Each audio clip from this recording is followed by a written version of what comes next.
दोस्तों आज के वीडियो में आपको बताने वाले हैं फिजिकल केमिस्ट्री के न्यूमेरिकल को बिना फॉर्मूले के कैसे सॉल्व कर सकते हैं कॉन्सेप्ट के साथ। तो वैसे इसका टीचर जनरली क्या फार्मूला बताते हैं, जैसे इसमें मोलरिटी पूछा है तो इसका फार्मूला ये होता है molarity is equal two percent weight by weight into density into 10 upon molar mass of solute.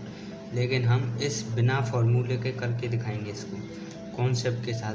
तो आपको क्या है, फार्मूले याद करने की रटने की कोई ज़रूरत नहीं है। बिना फार्मूले के इसको कैसे करें तो देखिए, इसमें क्या है 20% W/W NaOH is present in A solution. तो इसका क्या मतलब होता है 20% W/W? इसका मतलब आपने पढ़ा होगा कि 20 gram of solute present in 100 gram of solution. तो इसका पहले मतलब ऐसे यहाँ पे लिखते हैं 20 ग्राम ऑफ सॉल्यूट यहाँ पे क्या है NaOH। तो 20 gram of NaOH present in 100 gram of solution. ठीक है, तो ये यहाँ पे इतनी इन्फॉर्मेशन इससे आ गई। अब देखते हैं इसमें क्या दिया गया, डेंसिटी और दी गई है। तो डेंसिटी कितनी दी गई है 1.2 ग्राम पर ml। पूछा क्या गया मोलरिटी।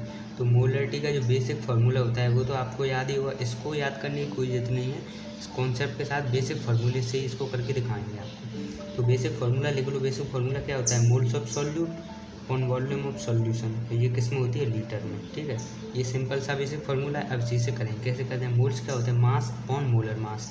तो मास कितना है 20 ग्राम। तो यहाँ पे देखो 20 NaOH का मोलर मास कितना होता है 14 होता है। तो इस यहाँ 40 होता है, तो यहाँ पे 40 लिख लिया। अब क्या लिखना है, वॉल्यूम ऑफ सॉल्यूशन। अब वॉल्यूम ऑफ सॉल्यूशन क्वेश्चन में कहीं नहीं दी गई है, तो क्या करें उसके लिए आप इस पूरे फार्मूले को रटते फिरते हो, फिर भूल जाते हो, फिर कहते हो कैसे करें। तो इतने सिंपल सी चीज़ के लिए इसको क्या रटने की जरूरत है। यहाँ पे वॉल्यूम ऑफ सॉल्यूशन ही तो लिखना है, लेकिन हम क्या जानते हैं डेंसिटी दी गई है। लेकिन आप सभी ने पढ़ा होगा density is equal to mass upon volume. तो यहाँ से वॉल्यूम निकाल लो, वॉल्यूम क्या हो जाएगी, वॉल्यूम हो जाएगी मास अपॉन डेंसिटी। तो यहाँ पे लिख दो मास।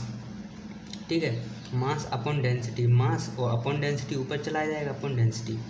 अब ये किसका मास है, ये वॉल्यूम सॉल्यूशन की चाहिए थी, तो मास भी सॉल्यूशन का होगा। सॉल्यूशन का मास कितना है 100 ग्राम। तो यहाँ पे लिख दो 100,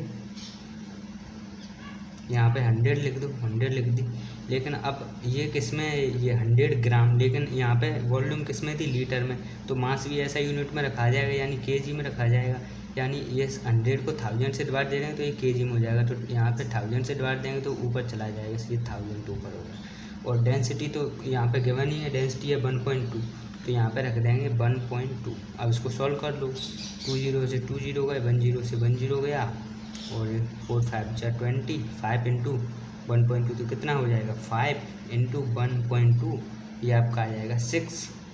तो ये आपका आंसर हो गया, क्या हो गया 6 molar. This is your answer.